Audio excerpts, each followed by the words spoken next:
अनुगुल जिला कणिया थाना तालपदा गाँव में ट्रैक्टर मालिक घर आगे युवक शव रखी धारणा। ट्रैक्टर सहित बाइक दुर्घटना गुरुतर आहत अवस्था बाइक चालक युवक को मेडिकल रे भर्ती। मृत्यु पर क्षतिपूरण दाबी कागजपत्र नथिबा ट्रैक्टर मालिक दुर्योधन सेनापति घर आगे शव रखी परिवार लोके देछंती धारणा। मृतक से ग्रामर जन्मजय बेज होइथिबा बेले कणिया थाना घटना तदंत चलाइथिबा जणा पड़ी। 7:30 ରୁ 7:30 पर्यंत से टाइम रे आज्ञा एक्सीडेंट है ट्रैक्टर सांगे गोटे यूनिकॉर्न गाड़ी एक्सीडेंट हवा फल तार क्षेत्रास्त पछ बैक साइड माड़ है अवश्य गोड़ छिड़गला हाथ भी माड़ है आम पाखे प्रूफ भी अच्छी आपन को भी दि जाए।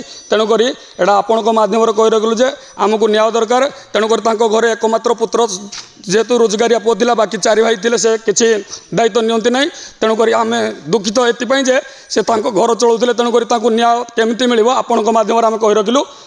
मृत्यु होता व्यक्तिर भाज हेबी से छुटबार दिन एक्सीडेंट है आम नहीं गलु मेडिकल रही 2 दिन डेथ होगला तापर से याकर जो ट्रैक्टर जे गाड़ी कुटी से मालिक जाकि कहले आम तुम केसबास करबनी आम तार क्षतिपूरण जहाँ आम खर्च बाच हम मेडिकल खर्च आम बुझू।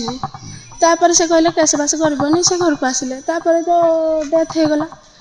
हेड़ू जाइए काली आम घर टी आसला बेक आम्बुलांस से गले भदलुक धरिकी हेड़ू आम जहाँ दाबी कलु से मानले ना। तापर आम आसिक धारणा बसुचु ताकर देखा दर्शन ना आम ए कौन करूँ। ब्यूरो रिपोर्ट जेहोभा न्यूज।